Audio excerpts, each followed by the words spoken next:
मेरे प्यारे देशवासियों, आज मैं आपके बीच एक बहुत ही महत्वपूर्ण विषय पर बात करने आया हूं और वह है डिजिटल दुनिया, खासकर गेमिंग की दुनिया और हमारे युवाओं का भविष्य। कुछ समय से ऑनलाइन गेमिंग बिल को लेकर हमारे युवाओं के मन में, उनके माता पिता के मन में और इस उद्योग से जुड़े लोगों के मन में कई सवाल उठे हैं। मैं आज उन सभी शंकाओं को दूर करना चाहता हूं। साथियों, हमारी सरकार का लक्ष्य बहुत स्पष्ट है। विकसित भारत के लिए एक स्वस्थ और सशक्त युवा शक्ति का निर्माण करना। हम चाहते हैं कि भारत गेम खेलने वाला देश नहीं, बल्कि गेम बनाने वाला देश बने। हम चाहते हैं कि हमारे युवा ई स्पोर्ट्स और ऑनलाइन सोशल गेमिंग जैसे क्षेत्रों में विश्व स्तर पर भारत का नाम रोशन करें। इस दिशा में हम हर संभव प्रयास कर रहे हैं, लेकिन जब कोई अच्छी चीज आती है तो उसके साथ कुछ चुनौतियां भी आती है।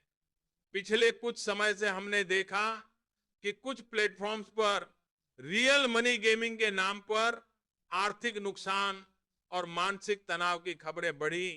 कई परिवारों को परेशानी हुई, कई युवा कर्ज के जाल में फंसे। क्या ये एक जिम्मेदार सरकार का कर्तव्य नहीं है कि वो अपने नागरिकों, खासकर अपने युवाओं को ऐसे संभावित नुकसान से बचाए?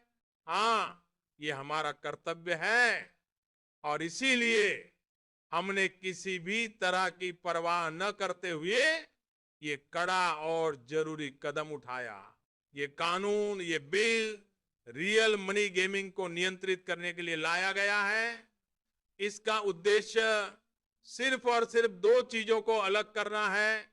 स्किल आधारित, स्किल बेस्ड गेम्स जो कौशल, रणनीति और ज्ञान पर आधारित हैं। चांस आधारित, चेंज बेस्ड गेम्स जिनमें पैसे का दांव और सट्टेबाजी का एंगल है, जो जुए की ओर ले जाते हैं। हम फैंटेसी स्पोर्ट्स जैसे ड्रीम 11 को पूरी तरह से स्किल आधारित खेलों के रूप में देखते हैं, लेकिन जहां भी पैसे की लत, अनियंत्रित गैम्बलिंग या लोगों को गुमराह करने की कोशिश होगी, वहां नियम और कानून सख्ती से काम करेंगे। हमारा विजन स्पष्ट है। ई स्पोर्ट्स को बढ़ावा देना, भारत को गेम मेकिंग का हब बनाना और युवाओं को हर तरह के व्यसन से मुक्त रखना। ड्रीम 11 जैसी कंपनियों ने मेक इन इंडिया की भावना से इस सेक्टर को आगे बढ़ाया है और मैं उम्मीद करता हूं कि वे भी देश के कानून का सम्मान करते हुए हमारे इस विजन का समर्थन करेंगी।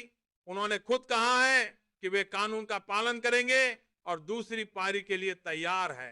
हम विश्वास दिलाते हैं कि जो कंपनियां कानून के दायरे में पारदर्शिता के साथ काम करेंगी, उन्हें सरकार का पूरा सहयोग मिलेगा। लेकिन देश के भविष्य, हमारे युवाओं की मानसिक और आर्थिक सुरक्षा से कोई समझौता नहीं किया जाएगा। युवा शक्ति पर हमें पूरा भरोसा है। आइए साथ मिलकर भारत को तकनीक, कौशल और नवाचार में विश्व का सिरमौर बनाए। बहुत बहुत धन्यवाद। जय हिंद।